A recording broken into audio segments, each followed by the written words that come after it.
What a day it has been. Oh, man. Oh, man. If you only knew behind the scenes. Okay. Stop the fuckery, damn it. No matter all that, that's what we're here to do. And I can't do it alone. I know you see me on my other channel. I'm a lone wolf. Oh!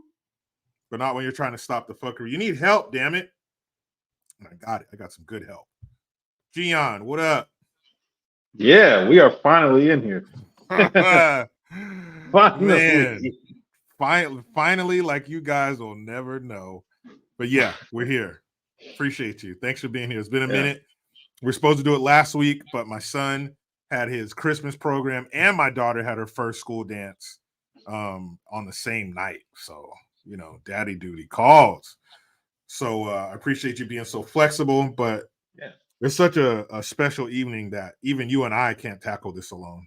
Even you and I need some help. So let's bring it in. Our very, very special guest, Mr. ABL, or otherwise known as Anthony Brian Logan. Glad to be here, y'all. You know, like I said before, the graphics and everything, the whole setup, I'm loving it, man. It's a nice setup, a lot of good topics behind the scenes. So I'm ready to get rocking, man. We better. Yeah, get ready. Yeah, man, aren't we all? Yeah, thank you, ABL. Thank you so much, man. Yes, and the graphics and all that's all GION. All this cool shit you see, all these bells and whistles, it is not me. Thank you, GION. And like I said before, guys, I'm not sure when it was, but I said it before. This is not just your run-of-the-mill Anthony Brian Logan. This is Anthony Brian Logan with 1 million subscribers under his belt. Yeah. Thank you, man. Really, really appreciate it. Just going hard every single day. No life in it. Just consistent all the time, every day. Rain, sleet, hail, snow, don't matter. Putting out content and just grinding, going hard. That's right. So, ABL, what do you say to the person sitting in their makeshift studio, their bedroom, their basement, saying, well, I want 1 million subscribers? You got to be consistent.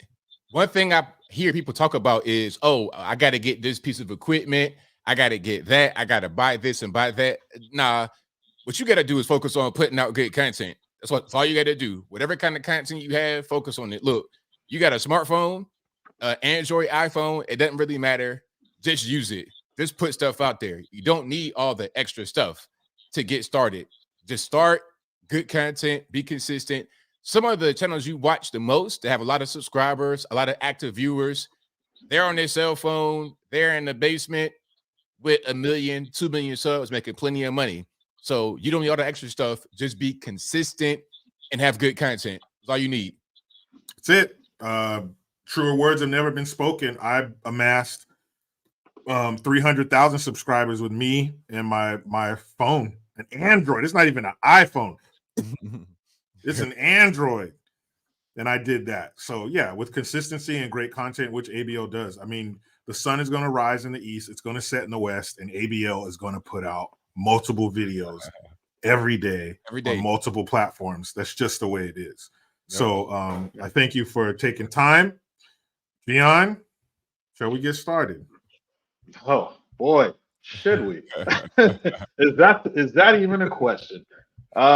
Yeah, absolutely. We know the rundown of the show. We know the layout. We know how it's going to go. Today it's just going to be a little bit different because we are blessed with ABL's presence at least 3 times so far. At least. Third time is the charm, people. It really is. Believe that. And the topic for the day is the economy, something that affects us all. No matter how much or how little money you may have, you are involved, very involved in the economy. And it's funny when you hear people who are in charge of the economy, they tell us how the economy's going, but we're in it and we're living it. And that just doesn't line up all the time. Their speak doesn't always line up with reality for them to say that. I was telling ABL that I got into a back and forth with somebody I love very much, somebody I would take a bullet for, small caliber, but I would take a bullet for them. And they were telling me, hey, gas prices are down, wages are up. Thanks, Joe. They literally put that. Of course, they're trying to goad me into a confrontation, and I obliged. I fell right into the trap gladly. And I'm like, well, I couldn't set your house on fire and then show up with a water hose, and now you have to call me a hero because I'm the one who started I started the problem. I can't be the hero. And even if it doesn't matter, if you started the problem, you can never be the hero because there would be no situation if you didn't start it. So you're just doing what you're supposed to. So there are those out there who really see this as their doing. You know, Biden is coming to the rescue. He's bringing these damn prices down, but obviously those people don't have a memory like an elephant, because I remember when shit was even better. So I can't have it better. You make it worse, and then you make it a little bit better, somewhere in between how bad you had it and how good it was. And I'm supposed to be thankful. I'm just not. Maybe my standards are too high. I saw a meme where it said Biden raises prices by 100%, drops them by 13%, and then takes credit. Right? It's like, well, thanks for making it a little bit less bad than after you came in and made it really bad. I appreciate that, but you know what? I wanted to go back to how it was before you came into the office. Yeah, before the problem was ever there. I'm still paying over $4 a gallon for gasoline. Granted, that's a lot of state tax, but it starts on the federal level. You're the one bringing the oil in, the petroleum, the barrels, and all that kind of stuff. And I know that because before you, the evil dictator that we had in there before, the insurrectionist that we had in there before, prices were way lower. So I've been to the mountaintop. I've seen the promised land. So you can't tell me that you're doing good when I've had it so much better. $4 where I live, I'm paying $2.60. Maybe I don't even want to hear. I'm about to cut your feed right now. I don't even want to hear that nonsense. My mom, she texted me a picture from somewhere. Damn it! It was some gas station, and gas was like $2.30 or something like that. I was like, Mom, like why would you do that? Why would you text me that? I mean, and it was some kind of like some name that rhymed or something. It was, you could definitely tell it was like a little local chain. But no matter what it was, gas was lower than $2.50 a gallon. And man, you remember back in the day when they had those flash mobs? If you drop gas to $2.50 a gallon in California, there's gonna be flash mobs on every corner. People would be, remember Zoolander when they were having that gasoline fight? People would be doing that shit all over California. $2.50? That's a blessing. That's a pure blessing. If I see $3, I'm like, $3? I ain't paying $3. Like, that's highway robbery. ABO, you see the smile on my face? This is the face I would have for $3 a gallon. Yeah, see, me and Jericho are both in California, so we know the level of that we're at right now when it comes to quote unquote inflation and stuff. And that's the funny thing, man, is I think a lot of that was people's wake up call to Democrat Party over the past maybe 8 years, is simply the fact that they create the problems and then try to offer solutions to the problems that they've created. And it goes into everything. It even goes into crime. They're the ones saying defund the police, and then at the same time going, we have to do something about this crime, as they're also saying that crime isn't really high. But they know that they've created an environment for crime to thrive. And so now they're going, what do we do? Well, we have a solution. Just vote for us. This has been in every single aspect of the Democrat Party. I think that was a big wake-up call to people. Yeah, I just saw an interview today with Mayor Eric Adams of New York saying that crime is down. People are back in the subways, not judging by the clips I see. Yeah, really. What are you talking about? People getting deleted in the subway, people getting robbed, beat up, shot, everything. I saw a guy pull this big granddaddy revolver out of his book bag trying to break up a fight, and then he gets locked up. So it's I saw that. Yeah, and do you see the video of the old lady getting beat with her own cane by somebody in the subway? Crazy. But hey, crime is down.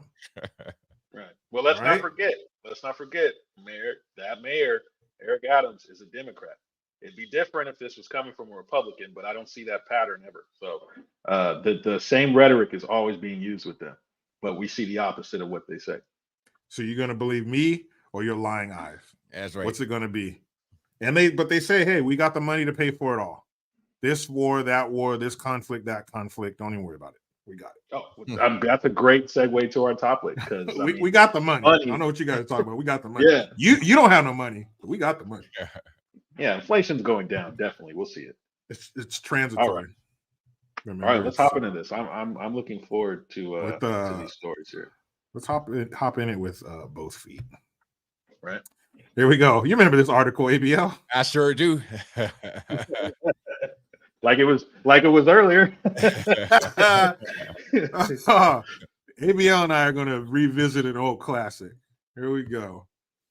IRS to waive $1 billion of penalties for overdue pandemic era. Now it's an era, pandemic era taxes. And I told ABL that these are the three letters I'm most uncomfortable with. I would be more comfortable with the KKK than the IRS. Believe that. I'd rather be in a room full of Klansmen than a room full of IRS agents. Where's my danger level higher? So the IRS said Tuesday that it would waive around $1 billion worth of common penalties imposed on taxpayers who failed to pay their taxes on time during the pandemic. The move will provide relief for nearly 5 million taxpayers who may have been unaware of the balances from tax years 2020 to 2021 that were growing in their accounts since the agency had temporarily halted notices of overdue taxes in February of 22. The IRS said it would be waiving penalties on overdue 20 and 21 taxes that were imposed after it stopped sending out those reminder notices. In cases where the penalties are already paid, the agency said it will be refunding and crediting them. Penalties for such failures to pay taxes can become steep, adding 0.5% to the original tax bill for every month a payment is late, topping out at 25%. However, the IRS is not providing relief for interest charged on 2020 and 2021 taxes that weren't paid on time because it does not have the statutory authority to do so. IRS Commissioner Danny Werfel told reporters. So they don't have the ability to go back and make it right for you, but they do have the ability to go back and make it right for them. According to an agency notice, the relief applies to individuals as well as certain tax-exempt organizations and companies, among other entities, that filed returns for the tax years 20 and 21 and owed less than $100,000 for each of those tax years.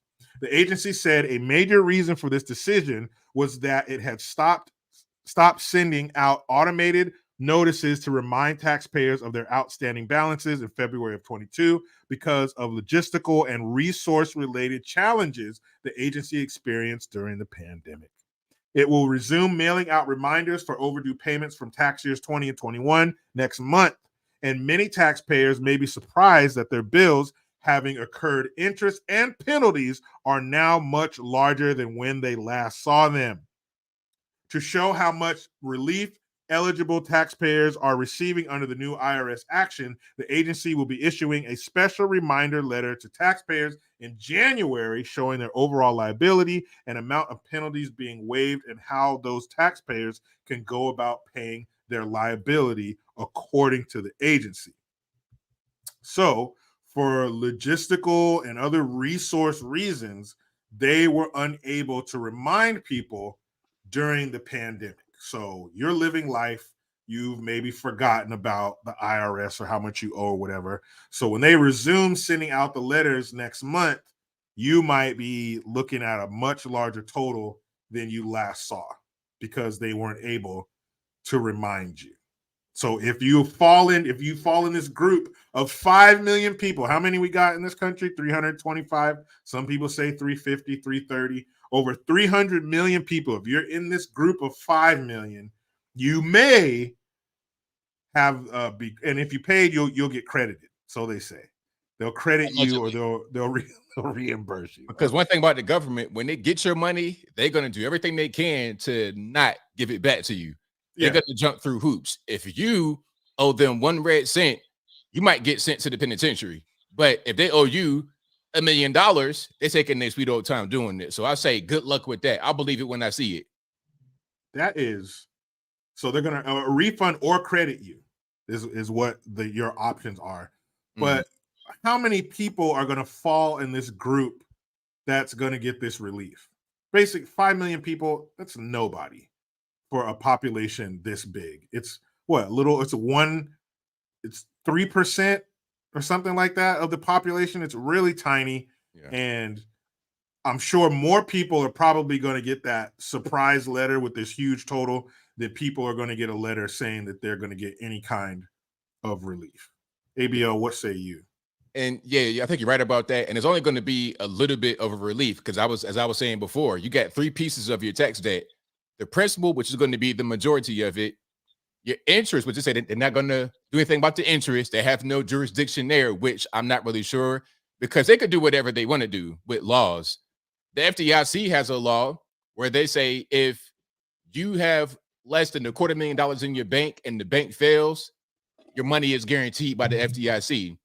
But then when some of these banks had some problems recently, Signature Bank, etc., with their depositors who had 6 million, 10 million, 20 million in the bank, the FDIC said, oh, well, we're going to insure all the deposits. So the rules and the laws they have, they can just follow or not follow whenever they want. They're not going to address the interest. They're not going to address the principal. All they're going to do is address the penalties. And as we were saying before, it tops out at 25%. So if you got 10 grand in debt, let's just say you got the max penalty of 25. So that'd be that piece right there, the 25. You're still going to owe your 7,500.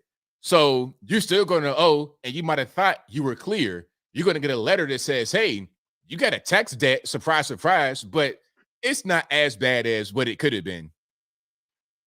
But it's still a debt. And also, interest is usually incurred on something you borrowed. That's the interest. I give you 100, you pay me back 125 or 150. That gives me a little profit. It makes it worth my while. It's a business. It's how I make money off the interest. If you give me back the same 100, I didn't make anything. You just gave me back my money. That's not business. So that's usually on something that you borrow. But I didn't borrow anything I didn't tell you, hey, government, pay my taxes for me this year. Then you can hit me with some interest because you have something that I need. And in order to get it, I got to go by your rules and pay whatever interest there is. But this is my money that I'm supposed to give to you. Like I was telling ABL, this is like the mob. The mob comes to your pizza shop and says, well, now Hughes is going to pay me $1,000 a week. And if you don't pay me on Friday, the next Friday is going to be 1,100 and so on and so forth. That's some gangster shit, right? That's the mafia. Those are gangsters who tell you out of nowhere, you owe me, you're going to pay me this money now. What? And if you don't pay me, I'm going to charge you more. And then eventually, if we got to send our goons over here, remember 87,000 new agents, pistols, body armor, ammunition, 3 million rounds of 9mm ammunition for a bunch of number crunching nerds. Okay. Or we can take away your freedom. Your freedom. So because I owe you money. Now this is different. I'm not talking about people who are criminals who are purposely defrauding the government. This is what you do. I'm talking about Joe Schmo, whose tax debt gets out of hand. You're going to throw me in jail. You're going to take me from being a regular, everyday citizen who's probably never gotten in trouble, and you're going to put me in a federal penitentiary with wolves? That's not cool. What do you think is going to happen to the average Joe Schmo and they throw you in prison? I'll tell you what's going to happen. The worst thing that every man thinks is going to happen in prison is going to happen to Joe Schmo, who is snatched from the suburbs and thrown in a federal penitentiary. That's exactly what's going to happen. You know what I mean? You be in there with a guy who's got about 25 years of life, and he's 20 years into the sentence, and he has no plans on coming home. Here you are, you get snatched from your house with your wife and your kids and everything else, pocket protector, glasses, all this and that and the third. You're 50 years old. This is your very first time ever getting in trouble, and you right in the cell with him. You're toast. You are toast. Absolutely. Hey, I bet you that cell's gonna smell like burnt toast. Oh, it's gonna be smelling real bad. That smell's gonna be overwhelming. Overwhelming. You talking about like NFL football locker room after the game, no showers, just real bad. Yeah, real pungent. And that's a real possibility for you to be snatched up. And of course, they're not going to do it discreet. They're going to send dudes with body armor knocking on your door, taking you out of there. Never mind the fallout at home. Oh, yeah. You're going to prison with career criminals and dangerous people, actual mob members, probably, for not paying your taxes. I think if it's not criminal in nature, it's not criminalistic activity, there should be a different punishment for people. That's taking away your freedom for not paying the government. Why don't you trim the fat from all these things we are paying for and maybe cut me a little damn slack? I'll pick up trash on the weekend for a year, but to take my freedom and throw me in prison for not paying you and you already have too much, that's crazy. I'm sorry. Go ahead, John. No, I mean, I was just going to touch on, what we're talking about in terms of the interest and all that. A lot of people probably aren't familiar with the term usury, and that's what we're dealing with here. Usury, in its definition, is the illegal action or practice of lending money at unreasonably high rates of interest. And of course, when we're starting to deal with inflation and things like that, I mean, just sticking with taxes, for an example, what has our tax money been going to recently? Of course, ever since this thing that is in office that claims to be a human has taken taken over in the White House, is our money we've seen going everywhere to all kinds of things that of course we're not for. So to see the kind of this weaponization of the IRS, and kind of like what ABL was breaking down too, is they're not dealing with interest. They're not actually dealing with some of these problems that are causing our economy to be self-destructive at this point. It's like I didn't think this topic would get me so angry, but as we But here started you are. as we started this story, I just was thinking like this is so serious that, because it's like you mentioned, Jericho, it affects everybody, it affects all of us. I mean, there's probably a lot of people right now that are not going to have a Christmas that they're used to because of what we see happening to our economy right now. And just with this story alone, I mean, I was just going off of what you said too. I'd rather be in a room with Klansmen than the IRS. The IRS are way worse than, because it is such, it's private. It really is. It's not American. I mean, America doesn't even print its own money at this point. So we have a lot of issues economically dealing with these types of agencies that I don't think a lot of people tend to touch on and look at. But this stuff, when you start to dig a little bit deeper and you're going into the interest rates and you're dealing with inflation, which a lot of people I don't think seem to understand how that happens. We've seen a lot of government spending. And then when this is particularly is talking about during its pandemic era, which we know our economy was getting obliterated at that point. So there's a lot of things here that as you guys were talking and as I was following you when you were reading, where I was like, I don't think I've ever been this doing a story, man. This is absolutely insane. That they're trying to give you the idea that they're giving relief, like ABO broke down, but there is no relief in that. And I mean, just interest in itself, it's just like you said, if you lend me, let's say $100, next thing you know, I owe you $1,000. It's because we're not, when you're dealing with interest, they're adding the time to that. That's what that is. And so all this stuff, I'm just thinking, I'm like, man, the whole thing is illegal. All of this, the criminal is not you for not paying your quote unquote taxes.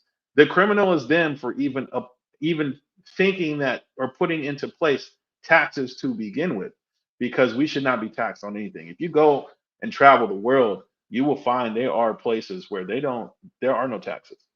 They don't do that. That's only been implemented by, as you said, a mob or a mob-like type of government. Yeah, It's crazy. And the layers, we're taxed in layers. Our income is taxed. The things we purchase are taxed.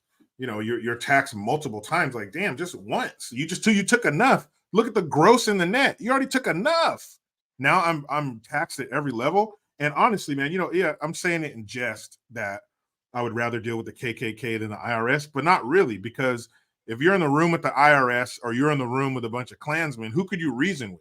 At least with the Klan, you can say, look, what do you not like about us? Talk to me, you know, and they'll probably get to know you and you might change their mind a little bit, or at least you can agree to disagree. You're sitting in the room with some IRS agents. I don't think they're going to be willing to hear you out and hear your story and add the human element to it. I think they're going to take you for everything you're worth. So yeah, we as people of color would have an easier time talking our way out of a room full of Klansmen than the IRS. And that is just the damn truth. So let's see if we can get your blood pressure a little bit higher, GION.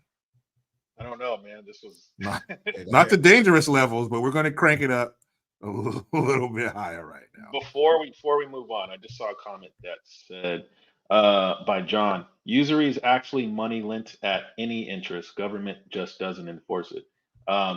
Just Google the definition of usury, because I don't think you understand the definition. Yeah, and look at I was in the military. I knew a dude who got a car, because once you get out of boot camp and you first show up to your first duty station, the car lenders, the car salesmen are predatory, and they'll come and pick you up. Hey man, let's go grab a bite to eat, take you by the lot. I remember a dude got a car for 24% interest. I was like, damn. But they take advantage. You know, you're a young man, you want a car, you want to look cool. 20, and they'll just repo that shit from you and turn around and sell it to the next crop that comes in. But that's basically what our government is doing, just on a much, much larger scale. U.S. Bank fined $36 million for freezing unemployment debit cards during the COVID pandemic. Ugh. We got another one, huh? Ugh. Washington, the Consumer Financial Protection Bureau, the CFPB, on Tuesday announced it has fined U.S. Bank nearly $21 million for cutting off access to unemployment insurance benefits during the height of the COVID-19 pandemic.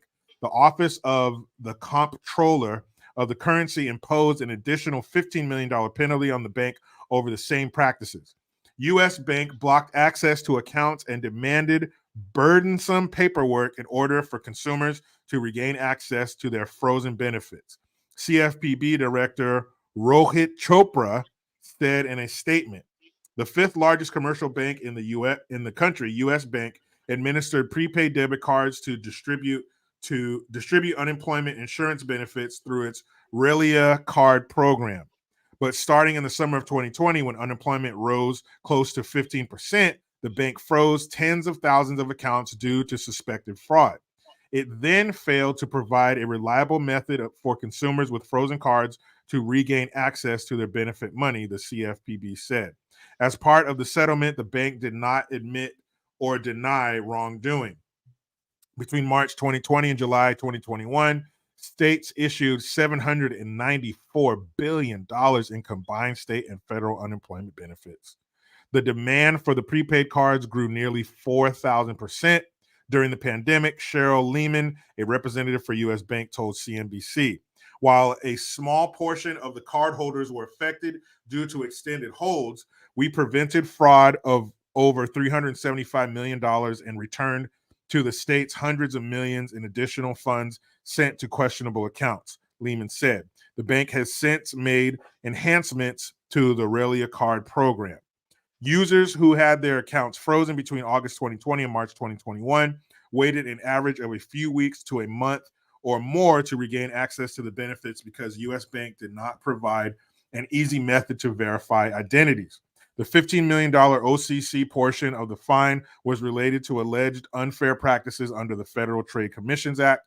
U.S. Bank also violated the Consumer Financial Protection Act and failed to immediately investigate alleged unauthorized electronic fund transfers under the EFT Act, according to the CFPB. Consumers were unable to access the funds that had been reported as unauthorized because the bank incorrectly required additional written confirmation about the transactions and did not dispense provisional credits without it. U.S. Bank must comply with the law. The CFPB and OCC are making the bank pay for its conduct. Under a consent order, U.S. Bank will provide $5.7 million in redress consumers and pay a $15 million civil money penalty. The OCC penalty will be paid to the U.S. Treasury. U.S. Bank is based in Minneapolis, Minnesota, and had $668 billion in assets as of September 30th. So they're kind of a big deal. So it sounds to me like some of the people, the honest people, were getting caught up with the bullshit scams. The bank was saying, no, there's a bunch of fraud out there, so we're going to. Now that's not cool to make the paperwork, too cumbersome or complicated for people to get their money. That's fucked up. But to be cautious about fraud, I don't think. If you're inconveniencing people because of a few bad apples, you should make it up to them and you should explain to them what's going on and do everything in your power to rectify that. But I don't know, it's almost like you're being vindictive. Well, you want to fraud us? We're going to make everybody pay. We're going to make the paperwork too complicated and all this bullshit. So that's not cool. I think they should compensate those people. But then again, you're creating an environment for that to happen. $794 billion just fucking out there. No oversight. Of course, this is going to happen. These are humans. You're offering them an opportunity, people of lower character. You're offering them an opportunity to get money. Remember how crazy that shit was? The pandemic was full of fraud. Like, it was pretty much all fraud. Like, I'm gonna cover a story tomorrow. I already got the video prepared, the thumbnail ready. There was a lawyer in Atlanta, and she was trying to be a judge out there, actually, former police officer. She was found guilty of stealing $7 million in PPP loans. Damn. She purchased a ring that cost $150,000 for a pinky ring or something like that. She had a pink Range Rover. Pardon me. It wasn't a Range Rover. It was a Rolls Royce, a pink Rolls Royce, all pink wheels, everything pink, like Pepto-Bismol pink. And also a motorcycle. Wow. I'm not sure for who. This is a 50-year-old black woman, and she was kind of a little bit on the heavier side, looking like a lunch lady. So I'm like, who's the bike for? Your boyfriend? Like, that kind of stuff was going on, and not just the big $7 million. I'm talking about, I know people that were trying to get money, like people that never got caught up in crime, normies going out there, just dumb stuff. It was an episode of The Simpsons where he kept winning it wasn't The Simpsons, Family Guy, where they won the lottery and they kept winning it over and over again throughout the episode. And each time they win the money and at the end, they'd be broker than they were before. And the cycle happened 3 times in the same episode. And each time they won even more money and got even more broke. This is the nature of people who have never had money, who have never had access to 100,000, 1 million, 10 million. And the PPP loan was so simple to fraud. Everybody was doing it. Everybody got caught up. Now you got people that's in their 50s going to the penitentiary for the very first time on the felony, and people who are just regular, everyday normies trying to get something to eat, trying to take care of their kids, and they can't go to work because things are shut down. Now they're caught up in all that stuff that's going on. The C-19 pandemic was the biggest BS I've ever seen in my life. The shutdown should have never happened. If the shutdown didn't happen, then we wouldn't be right here right now.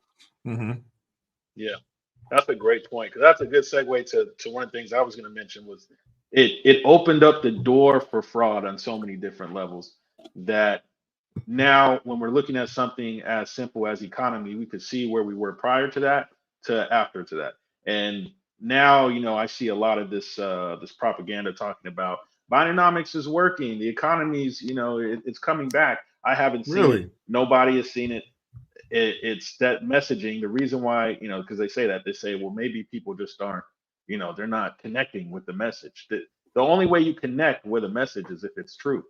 That's the only possible way you can do it. But the message is not true, so how could I be connected to it? So now we're seeing the after effects of 2020 and 2019 and all that to now where, I mean, this whole story in general, to me, that's the only thing I thought of was absolute fraud. Because when you have people who are in need of those funds or in need of that money, that it's more like emergency funds, I would say, and you're not allowing them access to it, you're creating an environment where people are desperate. And that's all. That's all I think about when I go back to those years. Is people were, when they were locked down, they were desperate to go out, desperate for human connection, desperate to be outside. Now you take away their ability to survive with money, emergency funds, and that desperation is still there. You know, this goes back to like the Great Depression. Of course, we would say depression was at an all-time high around those years. So there's a lot of things there. And then when I view this story, I'm just that's honestly just what I'm thinking of. I'm like, this probably is not the only bank that has done something like that. It's just the one that we're hearing about. Yeah, this is that the pandemic was the second Great Depression. The first Great Depression was a depression of the economy. This was a depression of the people. This was, man, I remember the beginning of the pandemic where you saw a couple people wearing masks. Man, what the hell are they wearing masks for? That's stupid. This ain't gonna be nothing. 2 weeks to what it turned into, and you're basically taking a pallet of money, a shrink wrap pallet of cash, all denominations, and you're putting it in the courtyard of some ghetto ass neighborhood, and you tell the people, only take what you need. I know you ain't ever had shit and the government's just dumping money on you, but only take what you need. And the aforementioned people of low character, you wanted them to do that shit. You wanted them to defraud the government because they were defrauding us. All of a sudden, you have almost the entire military budget just out there. No oversight. The people who were supposed to oversee it either weren't or they were in cahoots too. That was an unprecedented, disgusting period in time. That was just, ugh. It was a whole police force out there in Florida. I forget where that was. Might have been Broward or somewhere. The whole police force, they had an investigation, and it was like almost everybody was involved with the PPP loan on the force. Everybody. Bruh, that is insane. Imagine had we not done that. Imagine had the economy not shut down and they just said, no, we're not doing that. States, do what you want, but we're not doing that shit. Business will be going as usual. There will be no bailouts because there's no reason to. Take your ass to work. Yep. Just imagine. But instead, they do this all the time. They just create revenue streams. Man, I need some money. Well, let's just come up with some shit. Just create it out of nowhere. That's some wild shit, man. It would be a lot different if we got our gross on our check and had to cut a check to the government for taxes. Then you'd be like, wait, hold on, wait, what? Man, hell no, I'm not paying for that. Right. Well, I mean, shoot, look, Ella, once again, look where our taxes go. Who would be okay with giving our government anything if you're going to send it to Ukraine, Israel, so on and so forth? You know, in other countries' borders, I don't see anyone going, yeah, sure, I'll pay taxes. Yeah, and make sure you take a good portion out of my check because I work so hard to make sure my taxes go to things I don't care about. Yeah, I'm starving, but here, take a big ass bite out of my sandwich. I'll eat whatever crumbs you leave behind. I'll eat that. You fill up first. You here, some other country 7,000 miles away. I want to make sure your border is watertight. I don't want you to be able to get I don't want you to be able to get a greased BB through that damn border. Our border smart. What border? You better get your ass over here, rest of the world. To answer your question too, Jericho, my blood pressure did not go down. All right. It's still up there, man. I don't want you to be, I don't want your blood pressure to be at dangerous levels, but we're going to crank it up a little bit. Here we go. Cubans. Boy, they hate Cubans. Cubans brace for more hardship after the government announces tough economic measures. How could it get tougher in Cuba? Not the front. Look at that. Look at that car, huh? What here we got 50 different car companies to choose from. Right. They're already advertising end of the year. Buy the new 2024. You think they haven't had a new car in Cuba since 1964? Meanwhile, they're hanging on to the days of Ricky Ricardo and all these kind of people over there. You have so spraining to do, Lucy. I mean, it's because it's about to be 2024. Like, why does it still look like it's 1983 or something over there in Cuba? That doesn't make sense. That's how they want it, man. No improvement. But you know what's funny? They always say, yeah, but most of the population can read. Oh, okay. Accomplishment. Wow, literacy. Yeah. Don't give a shit. Yay. How much of the population had protein this month? Huh? Oh, right. Yeah, that number's different. Tory D, start trying to start gang wars. All right. So we got the truce of 9 deuce. All right, here we go. Cuba, Havana. Cuba announced tough economic measures for 2024 that include raising prices for fuel and basic services, cutting subsidies, and placing restrictions on the emerging private sector, alarming ordinary Cubans. The changes announced Wednesday and set up to be implemented in 2024 would be some of the most significant modifications to the communist-run island's economy in years. Prices for water, electricity, gas, liquid gas, transportation, and fuel will rise in the coming year. Homes that consume the most electricity will experience 25% increases, and the price of water will triple for some households. Some of the changes, particularly for electricity, could greatly affect those who operate small businesses from their homes. At a gas station in Havana, Cuba's capital, people expressed alarm Thursday over what is going to happen when the price hikes kick in. Jorge Castro, a driver who works for the state, had already spent 2 hours in line to fill his tank and was still halfway to the pump. It's hard because they're going to raise gasoline prices, but we're still going to have the long lines, he said, referring to the gas shortages. Alexis Velis, a private sector worker, said it's going to affect a lot of people. I'm sorry, let me be authentic. It's going to affect a lot of people in Cuba. I'm just kidding, because not everyone will have the money to pay for gasoline. It's going to have great impact because everything is going to be even more, not more expensive, even more expensive. It's a cycle that is going to worsen inflation. One of the noteworthy changes is moving away from subsidizing staples and products such as rice or sugar, and instead providing subsidies for people in need. Shortly after the 1959 revolution, Cuba rolled out the monthly ration book known as Libreta, the notebook, and provided all Cubans with heavily subsidized staples like eggs, rice, coffee, and sugar. Though the ration food is not enough to last a month, for those who depend on a minimum monthly salary of about $17 US. The subsidies are a lifeline. Under the announced measures, only those deemed vulnerable would qualify for food subsidies. Ricardo Torres, a Cuban economist and fellow at American University in Washington, D.C., said that if they are implemented, the changes would represent a move away from the island's centrally planned economy. He said the late leader Fidel Castro's policy was, I am the owner of everything, but I also provide for everyone. How's that working out? And this is what dummies in our own country are clamoring for. They are breaking their neck to get the government to subsidize and be involved in everything. To them, the government is the answer. The government, let the government pay for it. Let the government give us money. Let the government figure it out. Let the government make the rules. This is what happens. Pretty soon, they run everything, and they're going to treat you like the child you present yourself as. Government, come help me. Okay, little child, I'll come help you. But now I have everything. Now I'm daddy.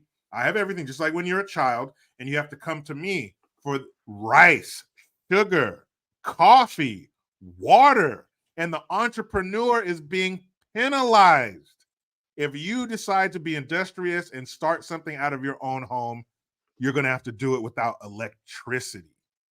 Here, we yell at our kids because you're leaving too many lights on. We leave lights on all night. We got night lights. Those people might not have electricity for the week, for 2 days, for 6 hours. It's whatever. It's whatever the government wants to do. And I can't believe there are people here who want to bring this shit here. And they're doing a pretty good job. Are we on Cuba's level yet? No, and I don't think we ever will be. But boy, are they chipping away at it. And they're like the guy said, even more expensive. That means it's already expensive. And what are they going to do? Well, now you have to be all poor and fucked up to get help from the government.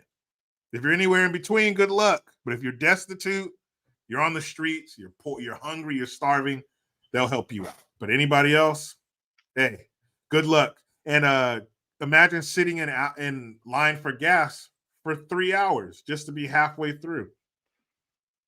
I mean, look, at a certain point, if I live in Havana, I'll become a swimmer because I'm trying to go to the USA. All right. Let me just get in the water, get the breaststroke going, make a inner tube, a dinghy, a tire, something. Yeah. I'm out. I'm leaving. I'm not going to stay there and deal with that. I'm going straight to Miami. And I've been to Miami a few times. It ain't nothing but Cuba. Everybody, like, you meet somebody, 1 out of every 2 people, straight Cuban. And you understand why, because look at what's happening right there on the island. The government has taken over. They are supposed to be the ones that have everything playing right, but it's obviously not working. You live it in the past. You got these old beat down cars they're still trying to preserve because there's no new economy. You don't have any gas. You barely got food, and they want to make things worse. I don't understand the reason why. Maybe if they don't do this, there will be even less of the little bit that's there. I don't really get it. But yeah, if I'm a Cuban, I'm out. I don't want to do with communism. Same thing with other countries, China, etc. Communism doesn't work. A lot of your lefties over here in the USA thinks that it does work. I'm like, okay, what's going on with Cuba? Oh, that's different. Oh, is it different? Really? Okay, well, if you have that here in the USA, you'll experience Cuba, then you'll see that it's not really different. And since 1959, they've been doing this for 60 some years. How's that working out for you? And how do you guys think the ruler, is it still his brother? Is it still Fidel Castro's brother? I think it's still Raul. I'm not sure if he's dead or anything. He might be. But imagine what they live like. Do you think his electricity flickers on and off? Do you think he has a libreta for his government rations? Hell no. That fool's living like a king. Now it'd be different if he's in the streets suffering with his people. If you can see his ribs too. But this fool, he's living high off the damn hog. He wastes more food than these people see. It's never that way in these communist regimes. Kim Jong-un, prime example. This dude is roly-poly, fat and happy. Yeah. Meanwhile, the citizens, they're just trying to scrounge up whatever they can. They eating piles of dirt. They're taking rodents, whatever. Like, eating food at all, not just good food, eating any food for them is a luxury. And you got 25 million people in the country who are basically right on the edge of starvation. But again, the leader, fat and happy. He's good. You know, real quick, GION, I don't mean to cut you off, but on the North Korea note, there was some chick who was like, you guys have seen the clips of that chick who escaped North Korea on Joe Rogan. Yeah. She said that they were eating sawdust. Sawdust? Guys, in America, sawdust is what we put on the floor of some barbecue joint so it seems rustic. Sawdust? They were eating that shit. And she would see people, and a couple weeks later, where's so-and-so? They starved to death. In America, our poor are obese. Our poor have more than one television. They're not no big booty, not no BBL TV. I'm talking a flat screen, not the old school ones from back in the day when all the weight was in the back of the TV when you had to move it. Flat screens. Our poor have diabetes. They eat too much sugar. But they want to be like Cuba. I'm going to pull the lever for whoever keeps reloading my EBT card. I want more government. All right. Your ass won't be eating like you are now. You be chasing down, you be fighting your cats for a mouse. And then eat your cat. Yep. Go ahead, GION. Man. I mean, it's like you said, man. Why do you think Miami looks like Cuba? Because they wanted to leave. So I don't see anybody clamoring to head towards communism except the people that it benefits. So that's where I will add on to what ABL said, is that communism does work. It just doesn't work for people like us. It doesn't work for the people that are quote unquote seen to be at the bottom. It works for the people that want to use communism as a form of control. Because after communism, there's despotism. And that's eventually what they're trying to get to. So I see all this stuff. I mean, obviously this story was about Cuba, but I see this global destruction of the economy to be just a plan for global communism. That's pretty much what it comes down to me. And the people that would be ahead of that are the people that control the money, control the banks. It's pretty much going to be that simple. So I'm pretty sure there's a story in here too. It might be the last story, but I'm not going to ruin what that is. But I would just say that we are seeing the destruction of the economy on purpose. I mean, nothing's an accident. It has to benefit somebody. If you have any type of, common sense, any type of degree of common sense, it benefits somebody for this to happen. I can understand someone's thirst for power and control, but what I don't understand and what I don't condone is the crushing of people to do so. Yeah, because communism, not only is it bad for us, communism always ends with a bunch of dead people. And you never heard about an entire communist government starving to death. It's never them, it's us. Because with communism, there has to be a villain. There has to be a villain, so you're not focusing your energy on the government that's keeping you poor and hungry. And when you establish that villain and you dehumanize them, well, now we can kill them because they're less than human. Humans are above non-human things, right? We're above animals. We've all stepped on an insect. We've all squashed something with our foot or hit something with our car. If you hit a human with a car, that's different. You're calling the police. It's a whole thing. You're scared you're going to go to jail. You hit an animal, unless it's a dog, you don't give a shit. So as soon as they can dehumanize you, yeah, you're millions of you, Pol Pot, all of them. The ground is rich with the blood and flesh of the non-believers. So to think that it couldn't happen here, this would be their ultimate achievement. We're doing it to America. America, the crown jewel of the planet, the most generous, the most everything, the greatest, most benevolent, generous country this planet has ever seen. This will be their greatest conquest. This will be their masterpiece. To take down America from within and make its own people do it. Oh, it's too sweet. It's too damn sweet. Our new favorite word, Bidenomics, has taken a big bite out of your retirement. Guess we're working till 80, fellas.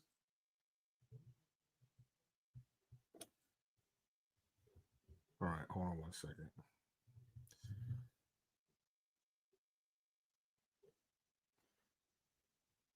Life is happening right now. This is live, people. This is live.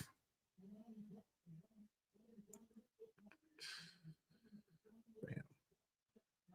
All right. Take that, wife. Okay. Bidenomics has taken a big bite out of your retirement. I'm sorry, I was laughing. Go up real quick. Oh, was it like some dick pill commercial or something? No. The dude all the way on the right looks like a 70-year-old Idris Elba, and it just caught me off guard. Oh yeah, that dude. Yeah, that's some kind of medication commercial right there. Oh, right there you go. Like after he retires, help protect your loved ones. Did you know you can get COVID-19 and flu shots together? Yeah, that's the problem. Now you're mixing them. Great.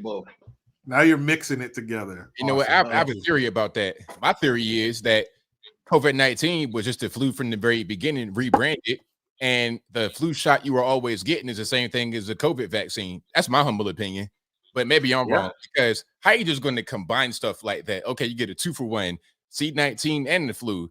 Can you do that? Can you give me just one syringe with 2 different things in it? I've never had that before. I never had antibiotics and another thing in one pill. But that's just my opinion. Why not, ABL? Why not just mix it up? Just mix it together and put it in their arm. So mixologist, make a little they're back there like they're in those laboratories like Coyote Ugly, just flipping syringes in the air and shit, mixing it up. Give that to them.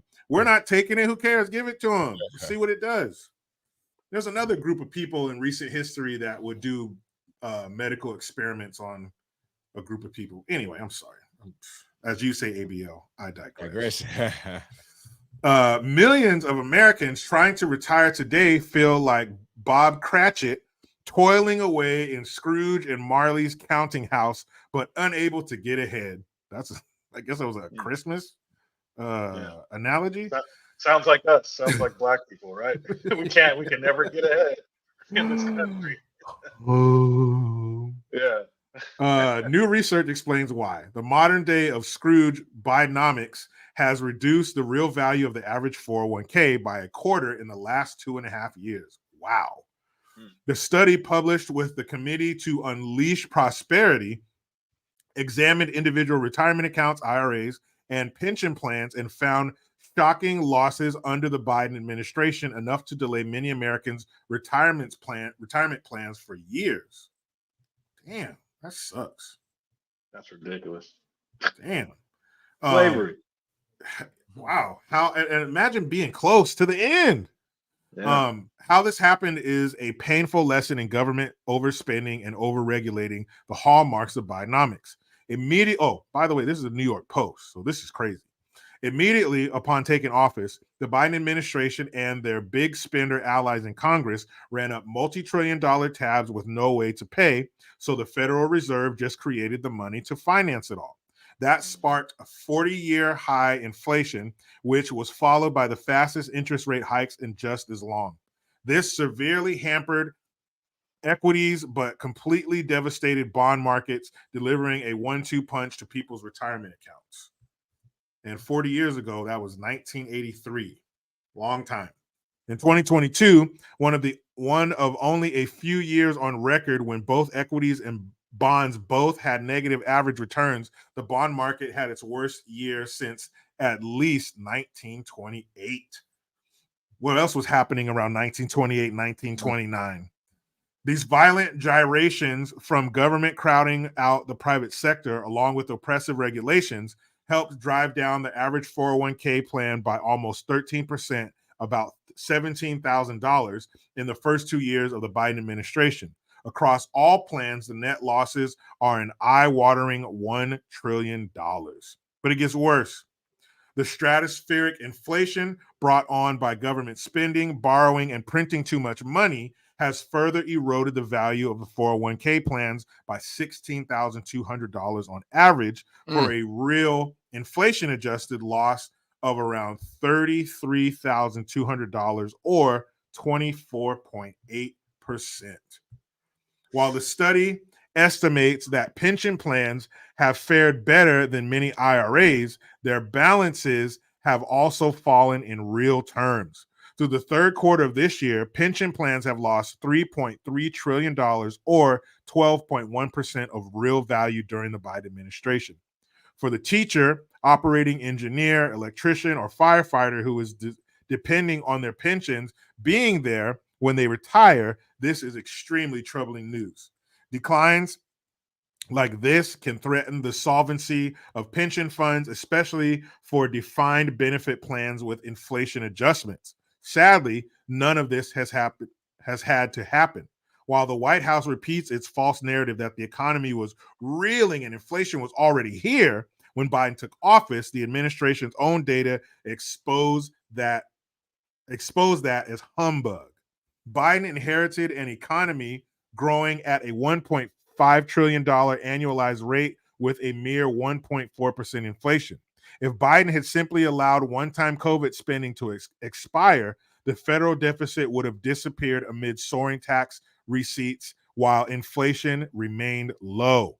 Instead, Biden led the way in championing more wasteful spending, and multi-trillion-dollar deficits became institutionalized. The impact has been devastating.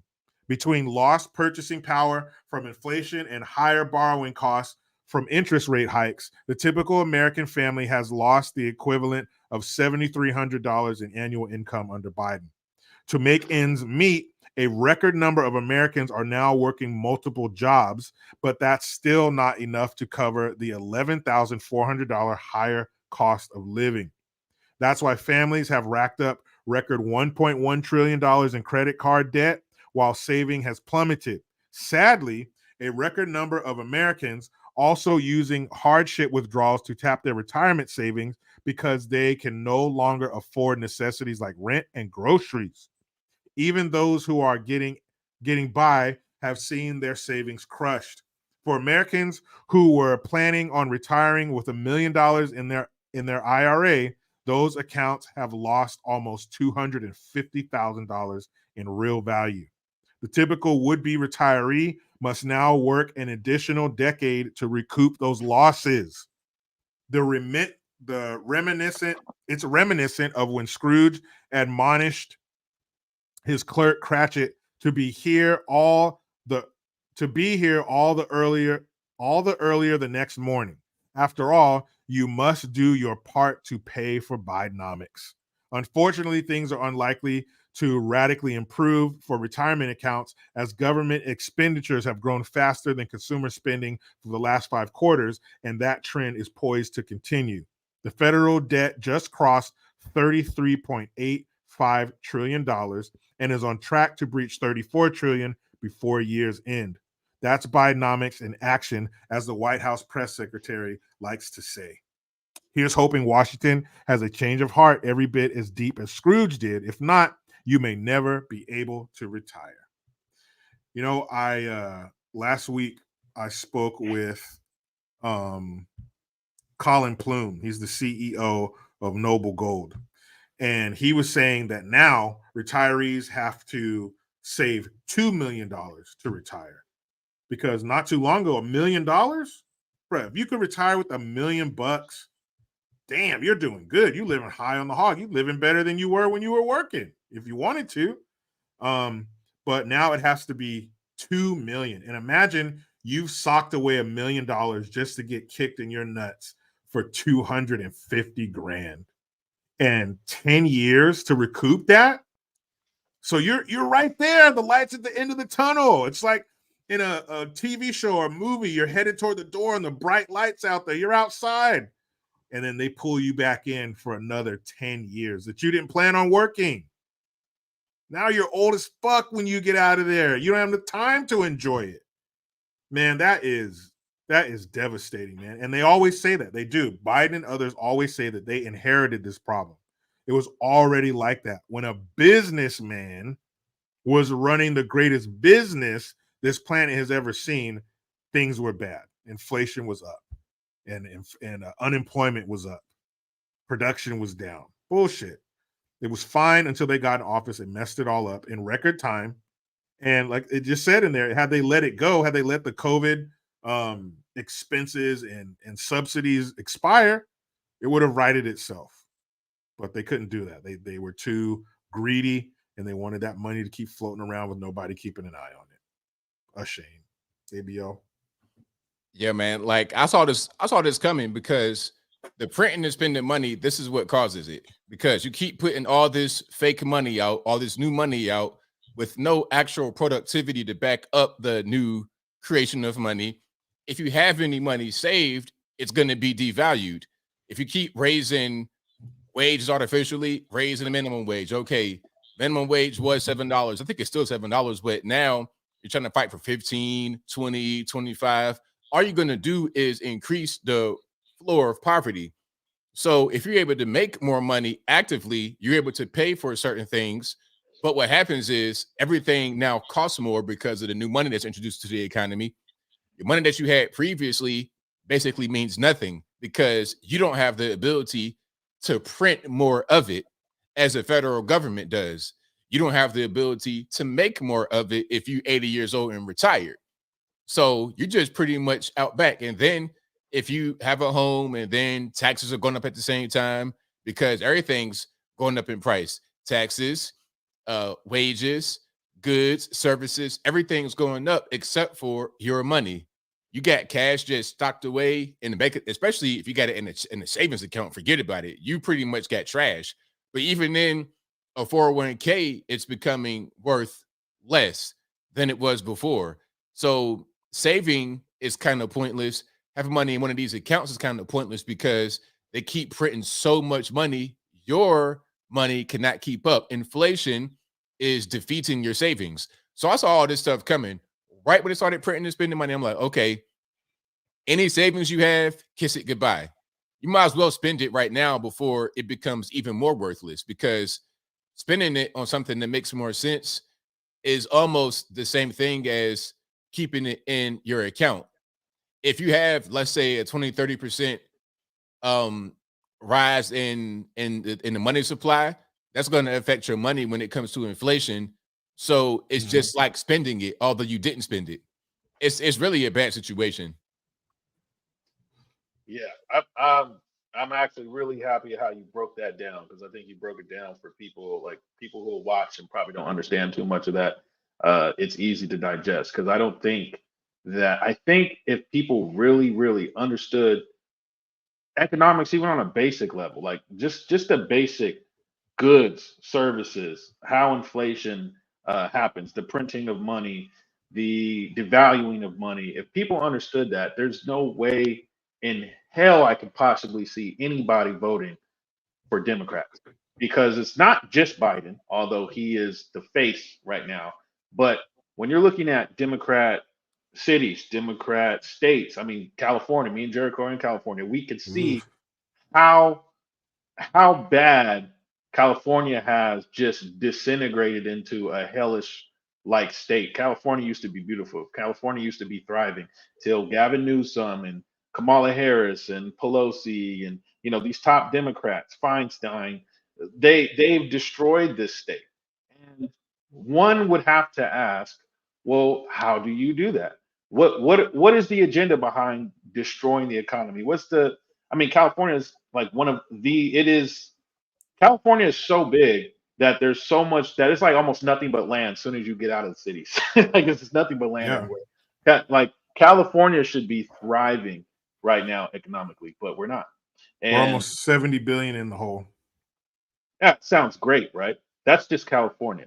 So you start to add on a whole national level and look at these Bidenomics that they keep touting that is working.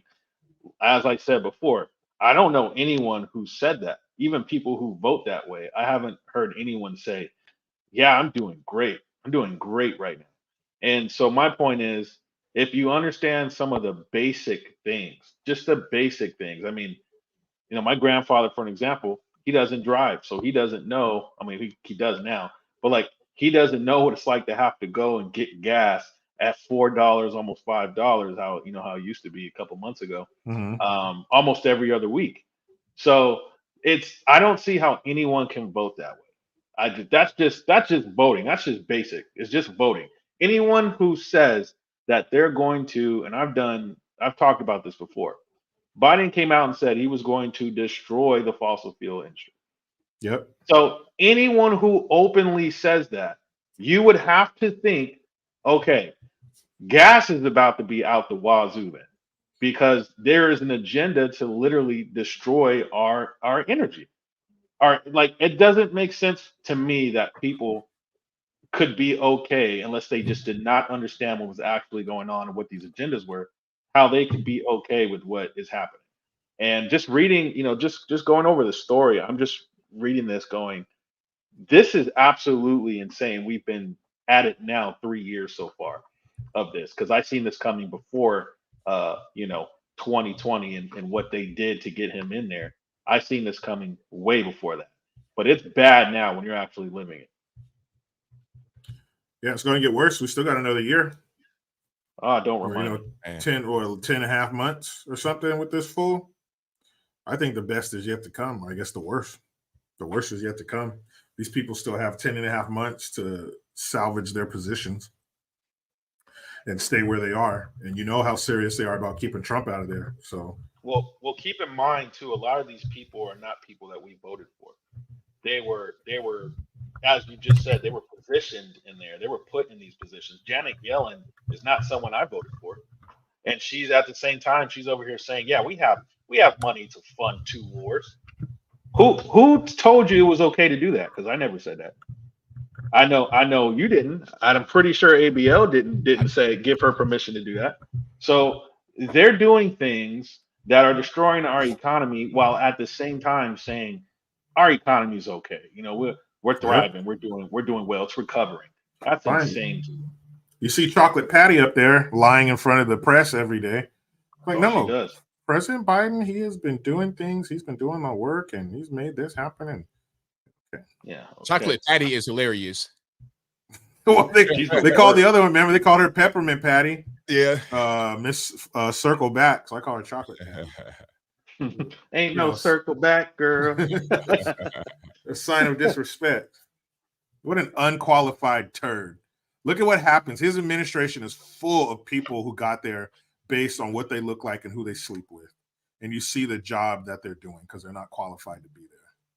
I was just gonna bring that up. I was gonna say, I remember he said decency is on the ballot, but did we not just have somebody get their back blown out in the Senate room? Yeah, come on, man. There's a lot of decency that I've been seeing in this administration. Boy, I tell you. Got cocaine in the White House randomly. Oh, we don't know how it got there. We don't. Come on. You're in the most secure place in the whole country. Yeah. Even the world. You got cocaine. We don't know how it got there. We didn't see who was doing coke. Coke is not something you can do discreetly. All right. It's got to go in your nose. They didn't see any footage of anybody doing this, anything like that. Nobody getting any random nosebleeds, nothing like that. All the shit you've been telling me on TV and movies my whole life, that this is the most secure soil on the planet, and somebody can go in there and get coked out and leave it, and you don't know who did it. No, they don't ever. Square inch. I bet you they got cameras in the bathroom. There's some loophole where they can film you in the bathroom in the White House. Man, not just cameras, but all kind of technology, infrared, and all type of stuff. Like, you're not going to go in the White House and do whatever you want to do. They're going to know what you're doing immediately. ABL, yes, you can. You can go in the White House and do whatever you want. You can do coke. You can get your chili ring worked on in the Senate hearing room. You can do whatever the fuck you want. It's a free for all in there, as long as you're one of them. That's right. You're part of the club. You get the card. You're a member of the club. Do whatever. Regular person. Have at it. You're a regular person. If you blink the wrong way, you're getting carried out immediately. Oh man! But if you're one of them, yeah, it's all good. The gutter's the limit. All right, let's check out one of the greatest beef producers in the world, Argentina. You know, I saw this thing on a Travel Channel once. They have this beef festival where they make this big open area, like 5-10 acres, and they make this giant circle, and the circle is all a bunch of grills, and they're kind of like an easel that you use for painting there at an angle, and they open up and they put the meat on there, and then they close it, and the weight of the thing on top keeps the steaks in place so they don't move. And so you pay an entry fee, and everybody has a knife on their hip, and you just walk around the outside of this thing, cutting off different cuts of beef, and just eat all day long. I got to do that once before I die. That's probably where I'll die after doing that. But man, it looks delicious. Argentina, what's up? Argentina to devalue peso by over 50% as part of emergency economic reforms. I wonder how much money we give Argentina. What's going on here? Argentina will devalue the peso by more than 50% as part of emergency measures to help the nation's struggling economy. The country's economy minister, Luis Caputo, announced Tuesday.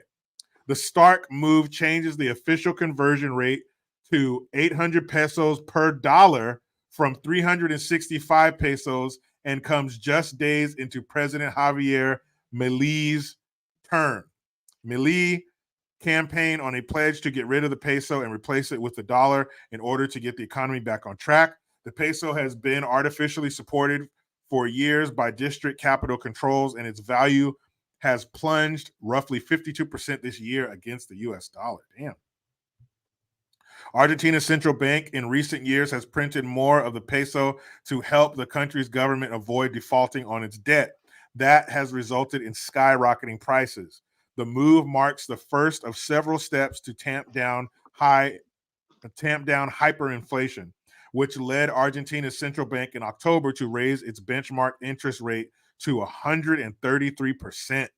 Caputo on Tuesday reiterated Milei's campaign theme that there is no money, as he outlined other measures, including a cut to new public works projects, plans not to renew labor contracts that have been in effect for less than 1 year, and reducing energy and transportation subsidies. For a few months, we'll be worse off, particularly with inflation, he said. Regarding public works, Caputo said that there's no money to pay for works that often end up in the pockets of politicians and business people. The International Monetary Fund said Tuesday, following Caputo's remarks, that it supports the new initiatives. IMF staff welcomed the measure announced early today by Argentina's new economy minister, Luis Caputo. These bold initial actions aim to significantly improve public finances in a manner that protects the most vulnerable in society and strengthen the foreign exchange regime. Julie Kozak, IMF Director of Communications, said in a press release. Julie Kozak. Let's see. A plan for sweeping economic measures. In his victory speech Sunday, Milei provided few details of his economic plan, but the self-declared anarcho-capitalist who wielded a chainsaw on the campaign trail to symbolize his plans to cut state spending, promised drastic reforms. Oh, is this the crazy dude that just got elected down there? Yeah, that's him. Yeah. Oh, okay. Yeah, this dude, he's going to be interesting. Can't wait to see what the hell he's going to do. I want you to be aware that we are going to begin the reconstruction of Argentina after more than 100 years of decline, redrawing the ideas of freedom. Although we are going to have to endure a period of hardness, we will move forward, Milei, an economist told the crowd as he was sworn into office. While Caputo did not mention any plans Tuesday to get rid of the peso, dollarizing the South American country's economy would require Argentina to exchange all pesos held by residents and businesses for dollars and assign a dollar value for all assets and contracts. What would effectively take the role of governing the country's monetary policy, the power to control interest rates and print money from the Central Bank of Argentina to the U.S. Federal Reserve. Ooh. Jesus Christ. Argentina. That's where you lost me. I think we're going to have to cry for you, Argentina. A bevy of challenges that looms over a potential bid to dollarize Argentina, key among which are the fact that it doesn't have enough dollars to cast away the peso, and it's unlikely that the transition would single-handedly save the country's crisis-stricken economy. While other countries have taken this step, including Ecuador, El Salvador, and Panama, none have been as large as Argentina. Milei has already met with top U.S. officials since he took office, and his economic team has worked with the IMF on modifying the country's foreign policy and revitalizing its economy. So Argentina is going to hand over control to the Federal Reserve. I don't know if that's a good idea, Argentina, but unreal. I mean, looks like that's what they're going to do. I seen it coming because I know his background. I know who he's aligned with. And he came out and he said that he was going to get rid of a central bank. And then when I seen those people that were around him, I said, no, he's not. No, he's not. And on that note, it also doesn't make sense that you would try to go from the peso to the dollar when the dollar itself is being eradicated and devalued. That makes no sense to me. I don't see a recovering economy under this guy at all. He's probably going to eventually come out in the next month or two and say, we're going to go digital. That's going to be the only way to get this to get the economy thriving again is to do a digital central bank digital currency or something. I'm gonna call it right now. Could be. but something drastic definitely has to be done. Said inflation was 133%. I mean, that's crazy. Yeah, they got to do something, because the thing about Argentina, their money is worthless, and it's been like that for a long time. So it's like, you got to do something now. Like, his campaign promise was to dollarize the economy. That's what he ran on, and he's trying to follow through. He also said he's going to cut a lot of the government, a lot of the ministries, just wasteful. I think he, on his first day, reduced the number of government ministries from 21 to 9. So if you could do stuff like that, minimize the government, not make it be so bureaucratic and overbearing, I'm with that. Now, the money, maybe the dollarization might not be the best idea, but it might be better than what they were doing before, because you have a worthless currency. You got to go a different direction, because you keep going down that direction. That's not going to help you at all. Their peso is worthless. Yeah, and in dollarizing the economy, it will give the people more purchasing power. It'll invite more businesses to do business in Argentina, because they don't have a worthless currency. And when the currency is depressed like that, really the only people with purchasing power is the government, because they have the most of it. And like, if it's like Argentina, they have some American currency, and they're the ones in charge of making the deals and getting their hands on it first. So for the people of Argentina, no matter what they do, I hope it works for them. I'm all for the people around the world, no matter what country they are. The people usually aren't the ones supporting this bullshit. And there are some, and those aren't the ones I'm talking about. But the people, as long as they are taken care of and they have the basic needs, because if your dollar or your currency is performing like that, your life is shit. So anything for those people to have their quality of life improve and get better things and newer things and safer things, I'm all for it. So far, this dude sounds like he's going to do what he said, but hopefully, Argentina is not so fraught with corruption that this dude's going to end up, getting lit up at an intersection somewhere. Right. You know how they do in some of those South American countries. So stay safe, sir. Stay safe. I put a message in the private chat, GION. I want you to turn around.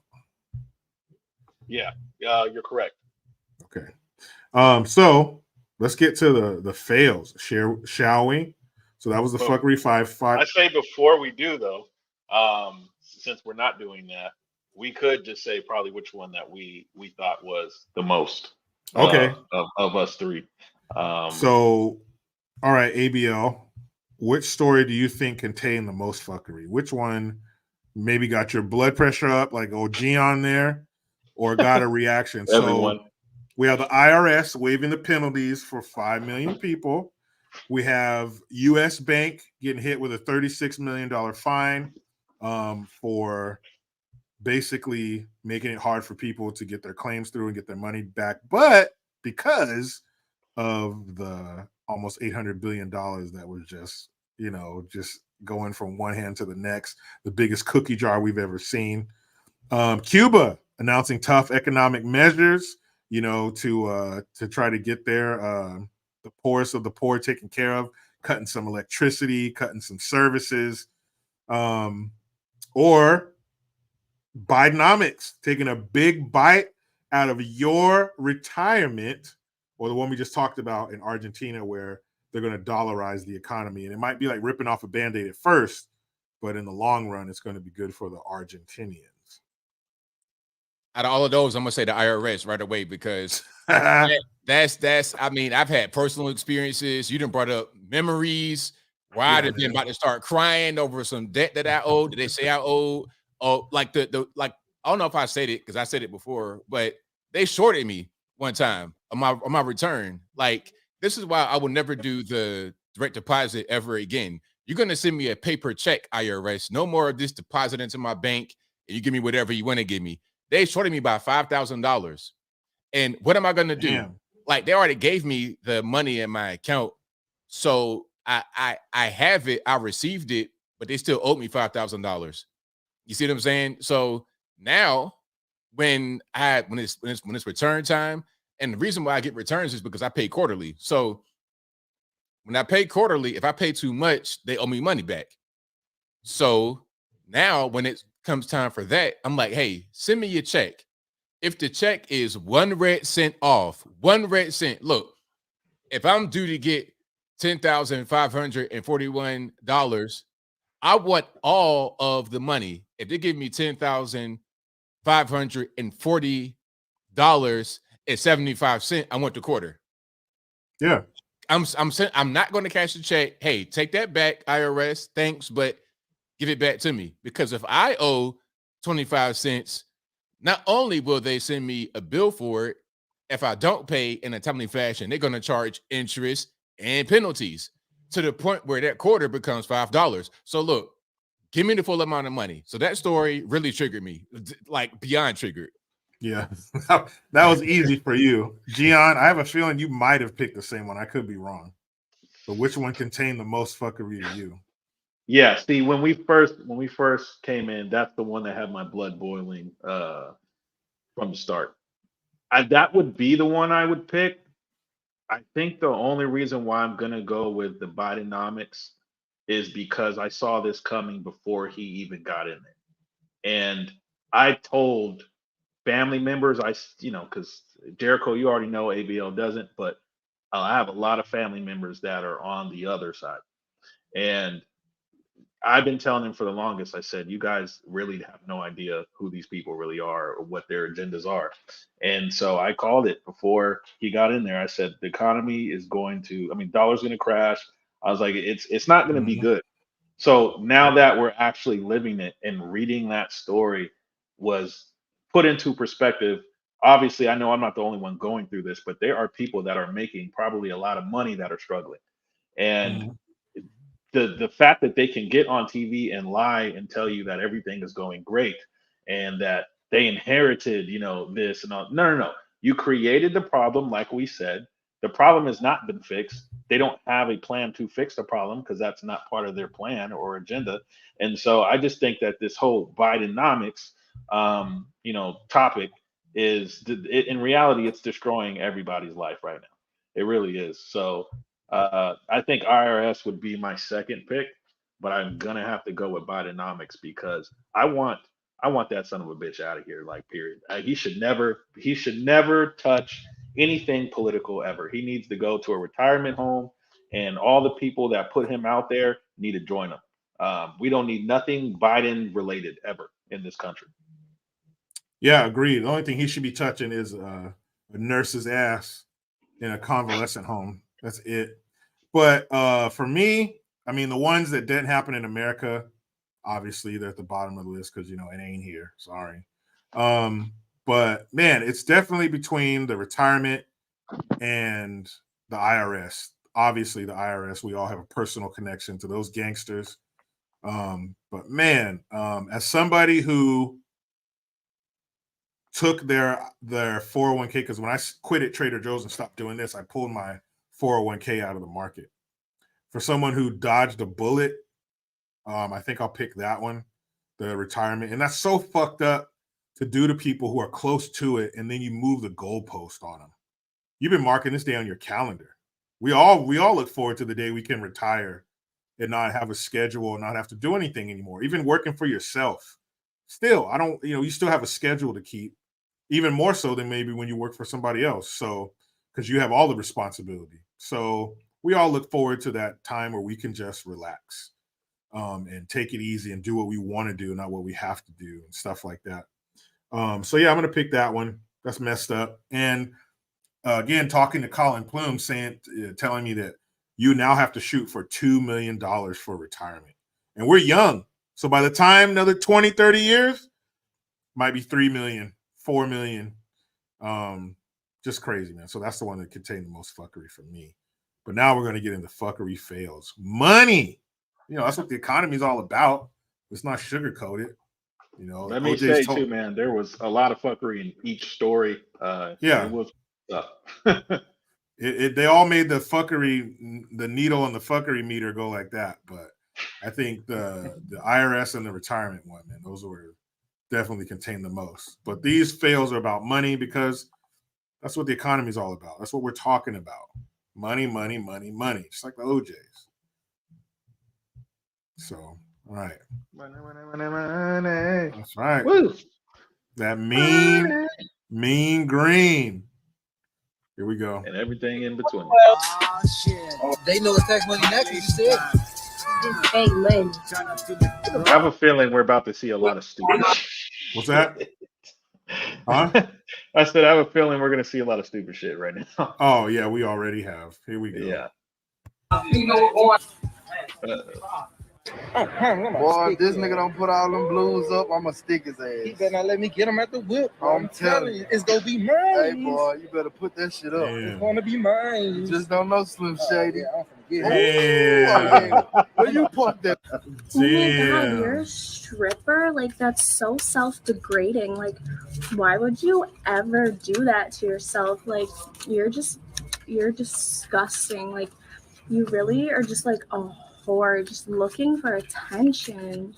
And like, I bet she won't like, be it's putting just that not towards even worth investments. it. Like, you're just a college dropout. Like, you're just not even worth anything, bro. Like, you should go back to school and get a degree. Like, your body's not going to get you everywhere forever. Like, it's just, you're an awful person. And Like I just ABO don't know said, how that you doesn't do mean that anything to now. yourself. Yeah, that means nothing. Go ahead and burn half of that. Half of that Yeah. is worth shit.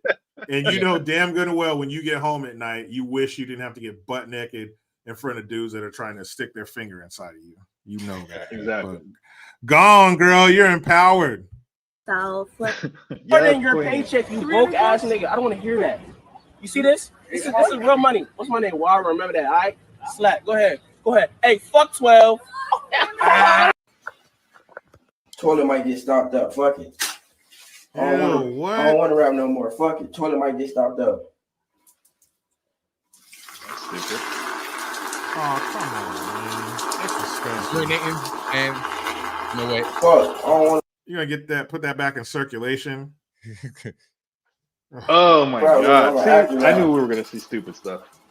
I'm an actor. I don't want to rap. I don't want you to rap either. Yeah, you're not the only one, buddy. Hold up. So we knocked down this wall in our new house, and this came out. Yeah, right. Who's gonna leave that behind? Damn, I don't know why the flashlight on, but it's still more up there. Oh, in the trap house. It is. Yeah, right. Nobody will leave that behind. No, so you it up about tax money. Motherfuckers know it's tax. They know it's tax money now because you said it. No, nigga, you just said it. Said it's tax.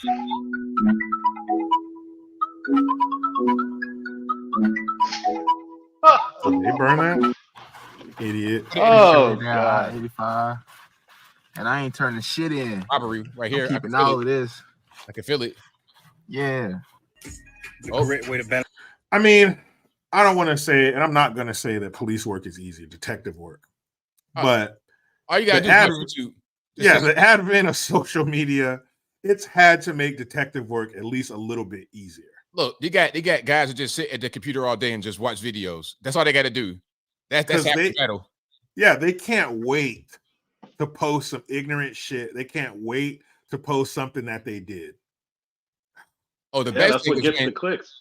The best thing is when they go live on Instagram. That's the best because you're going to catch things that they normally wouldn't put out there in the regular video. Boosie got caught up like that in the Instagram live video. He had a gun on him.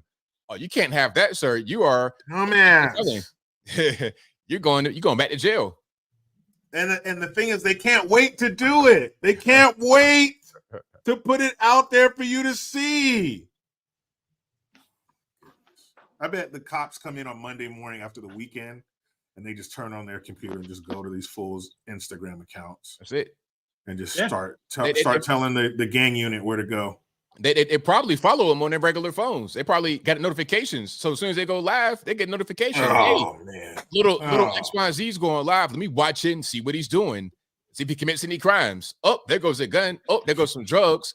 Oh, where are they at? They posted the address right there on the Instagram. Let's go right there and get him right now. Who's sitting next to him? That guy's a convicted felon. They're not supposed to be together. Yep. Oh, man. Enjoy it, guys. Enjoy your drinks and your food, because when the cops show up, you dumbasses. And it's life, you know what I'm saying? I'm planking on 200,000 right now, no cap. No cap. It's the best way to balance life. I'm planking on 200,000 right now. I'm planking on 200,000 right now. Beauty of bankrolls. Beat us a ranch. should have never gave you niggas money. Yep. Fuck your couch. What is that? And you know what? That's a good thing to point out. Majority of these people have all been black. Yep. Yeah. Except for the one white dude who was about to get robbed in the mall because he was counting his money, but he was even with a black girl. Yeah, so he's black by proxy. Part of the community. Oh my goodness. What is going on here? I have no idea. Africa or something. We is not trying to catch corona. Are you serious? All right, I only got about a minute left of this stupid shit. That's ridiculous. Oh, these people are... We don't do that type of junk around anyway. A little figure on here, car. Big Daddy got them ones, and I'm coming for them buns. Old school don't play around, you know. Old school trying to get down. If you dig what I'm talking about. Yeah.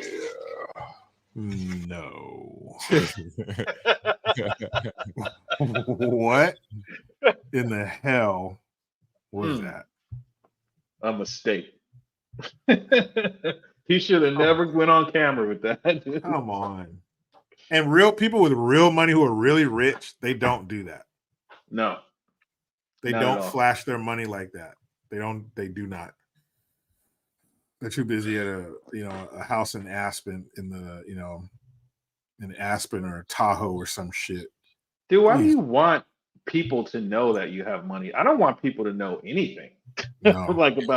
They don't need to know anything. And not just money, but it's why. I would never. Man. That's unreal, man. Maybe for him it's different because he's probably like 65 and he's like, I'm trying to get me a 30-year-old. Yeah, I got these ones. I'm coming for them buns. You get what I'm saying. Yeah, old school. Oh my God. Okay, so here we go. This is Make Me Laugh, right? It's the first. Right. Yeah, this is the first to Make Me Laugh. All right. Bam, here we go. Another bad inflation report came out this week, so you know what that means. A hastily made this is every local news story on inflation. Story about it on your late local news. We'll start with the obligatory grocery store visit. We'll awkwardly film some people shopping, and then this weird grocery cart POV video will always somehow make an appearance. Then we'll interview someone who everyone watching will be like, literally, why did they choose this guy? I mean, I used to go down to this Kroger every Friday night and get a half rack of ribs, maybe some dry rub, and some Busch Light, and go watch the game. And it's a shame that with inflation and the way the government has been, raising the rates and everything. Next, we'll go national and show some stock video of the Federal Reserve, then a video of printing money for some reason. Keyword recession and interest rate hikes. You know what I'm saying? Chips is more expensive. Milk is more expensive. Every inflation news package will show some video at checkout, then some points of sale clips, followed by viewing the grocery store receipt while including the mandatory phrase, making ends meet. Then we'll go to a graphic that is scaled precisely to instill the most amount of fear in viewers. Then we'll go back to the interview guy one last time who honestly starts saying some things that are kind of out of pocket, but it's kind of a serious topic, so you're not quite sure if you should laugh or not. We got to get the off-branded stuff now. It used to be, Teddy Grams. Now it's Graham Teddy. I used to have, Fruit Loops. Now it's Fruit Circles. Kids be digging through them grocery bags. Daddy, where the Oreos at? I said, I got them vanilla sandwich, cream cookies now. I can't bring home Gushers no more. I got to get them Geysers. You know what I'm saying? A little different. You know what I'm saying? I mean, fruit by the foot, forget that. With inflation being the way it is, it's fruit 8 to 10 inches at best.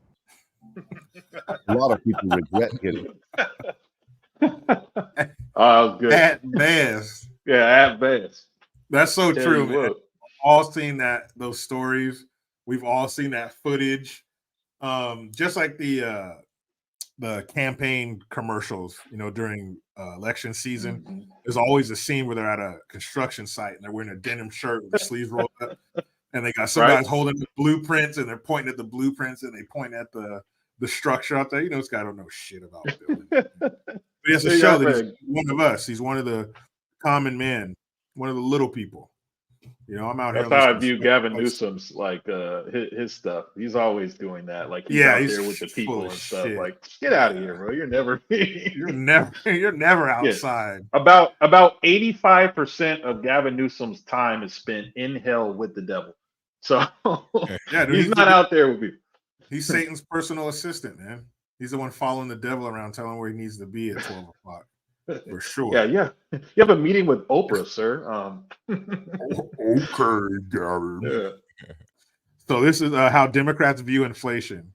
Oh, this is old school. This is Dan Aykroyd, the pride of Canada. Yeah, I think it was like 80 something. Yeah. 83. I think that's Dan Aykroyd. A lot of those fools are Canadian. I remember when I was younger, I found out all these Jim Carrey and all these fools are from Canada. It's like, the fuck? But they're funny up there, eh? And they don't want to go back. No, they don't. They're not about that. They're not about going back. Inflation is our friend. For example, consider this. In the year 2000, if current trends continue, the average blue-collar annual wage in this country will be $568,000. Think what this inflated world of the future will mean. Most Americans will be millionaires. Everyone will feel like a big shot. Wouldn't you like to own a $4,000 suit and smoke a $75 cigar, drive a $600,000 car? I know I would. But what about people on fixed incomes? They have always been the true victims of inflation. That's why I will present to Congress the Inflation Maintenance Program, whereby the U.S. Treasury will make up any inflation-caused losses through direct tax rebates to the public in cash. Now, you may say, won't that cost a lot of money? Won't that increase the deficit? Sure it will. But so what? We'll just print more money. Have the mints. I can just call up the Bureau of Engraving and say, hi, this is Jimma. Roll off some of them 20s. Print up a couple of thousand sheets of those century notes. Sure, the glut of dollars will cause even more inflation, but who cares? Everybody will be a millionaire. Yeah, that must have been the late 70s. That was Jimmy Carter, or debate 76. Yeah, that must have been like Jimmy Carter or something. But what's funny is you can tell that he's Canadian because his Southern accent wasn't that good. Like he's doing, if you're from America, you could probably do a pretty good Southern accent, especially if you're like an actor or something. You could tell he was just doing his best to what he thinks Southern people sound like. But yeah, it's true. I mean, I wish he was right. The average person making $568,000, that'd be cool. But yeah, this shit's been around for a long time, and it just keeps happening over and over again. I think now it's just more on a bigger scale, and everybody's like, fuck it. I think you got to pay attention to the patterns, man. The patterns is, I mean, and I'm not even going to give Republicans that much credit on this, but I don't recall it ever being under a Republican, not even anywhere close how it is now. So, I mean, that whole thing was how Democrats view inflation, and that is literally 100% the truth. That is how they view it. They're just like, well, I mean, it goes up, but so do your wages, right? So, yeah, you're all millionaires. Like, no, that's not how it works. You're all millionaires, but you need to be 100 millionaires. That shit's terrible. So this is what to expect when your in-laws are expecting charcuterie. Find everything you need today? Yeah. Great. Okay. Oh, God. No. Everything okay, ma'am? It's just that you've only scanned a few items and it's already $60. I'm so scared. Okay, I'm a trained professional, ma'am. I've scanned a lot of groceries. I need you to stay with me. It's just that my in-laws are in town and they want a charcuterie board. This isn't going to be easy, so I need you to be brave, all right? What's your name? Patricia. Patricia, all right. I need you to take a deep breath. We're about to do the cheese. Oh, my God. The numbers are going up so fast.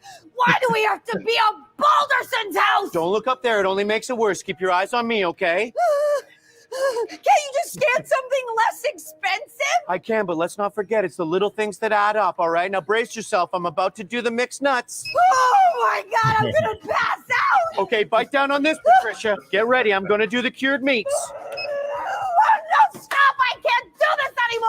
too late. There's a line behind you, okay? You're locked in. I'm not strong enough. I know it looks like a lot right now, but I promise you, you're going to get home and you're going to wonder, what did I even buy?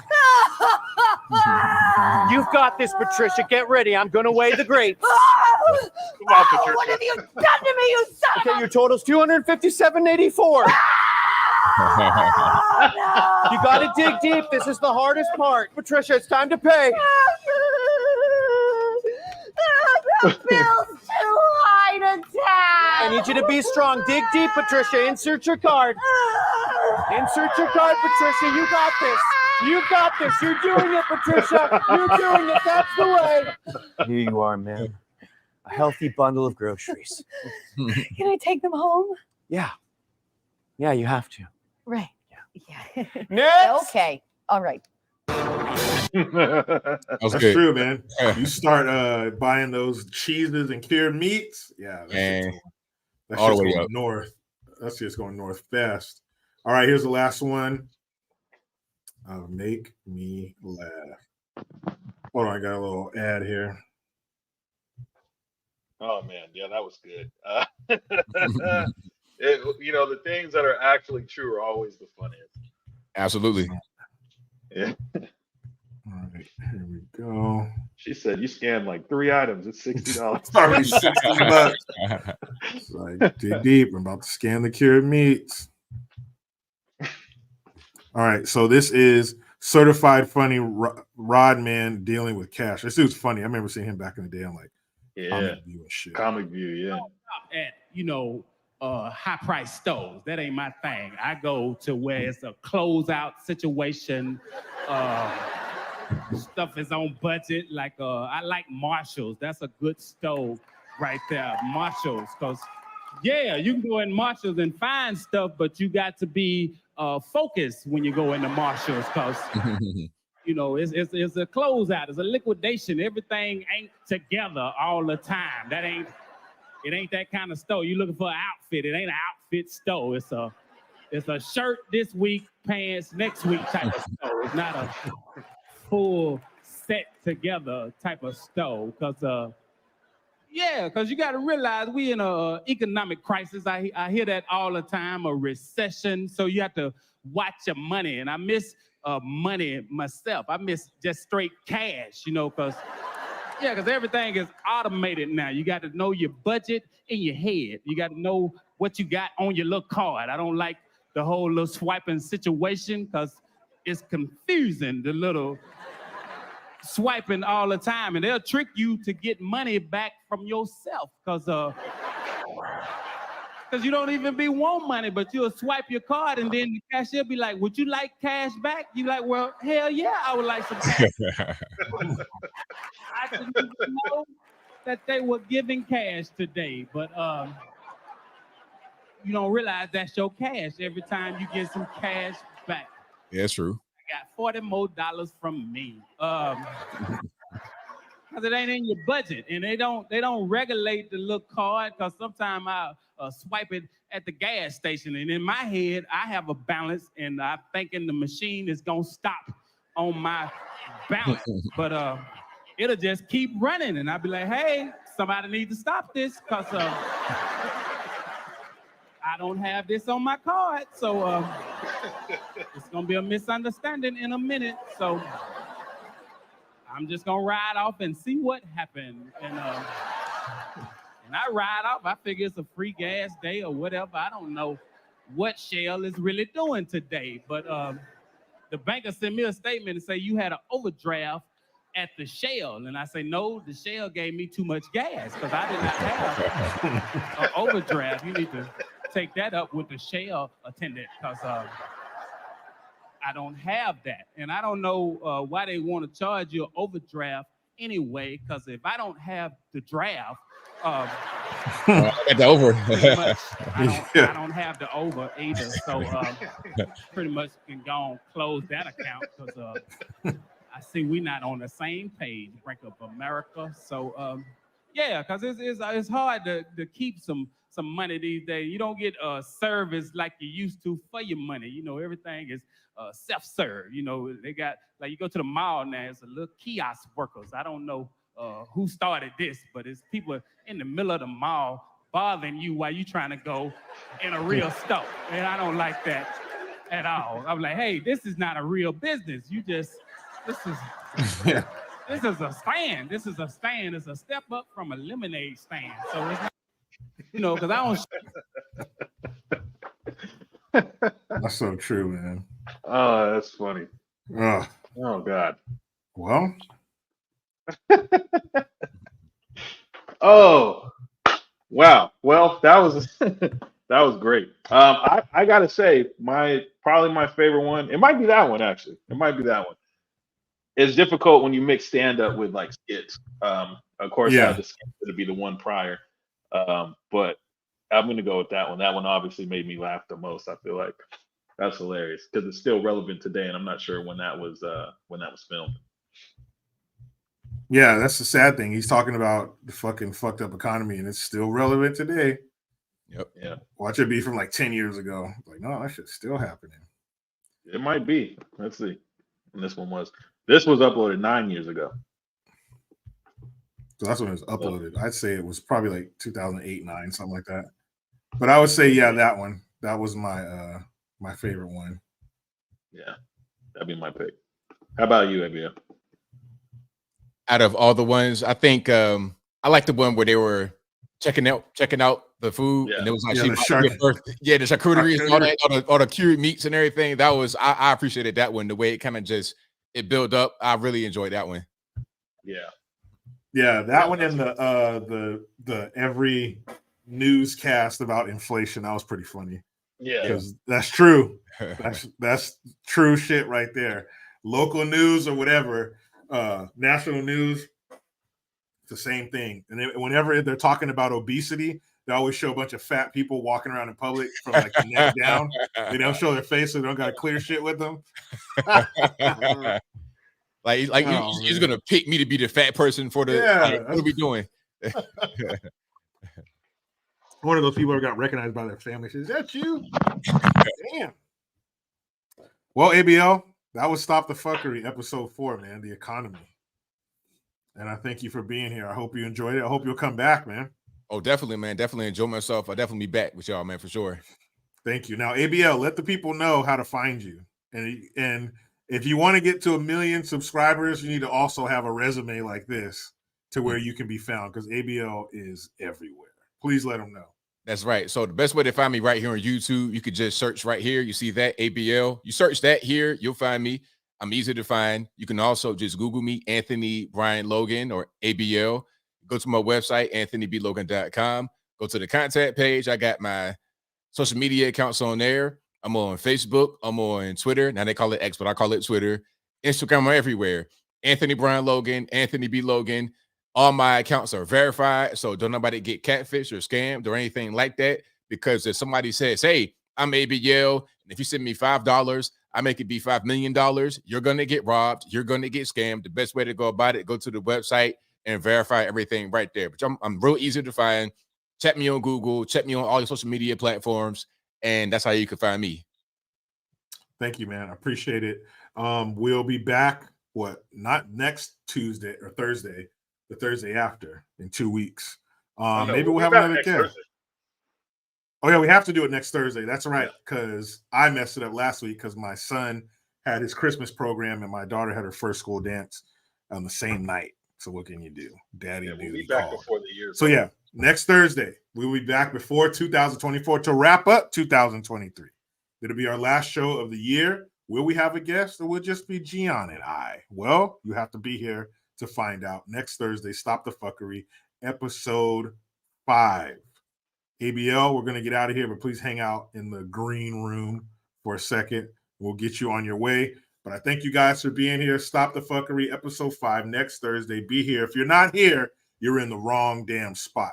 All right? And go ahead and enjoy the coldest outro on YouTube. Peace. Yeah.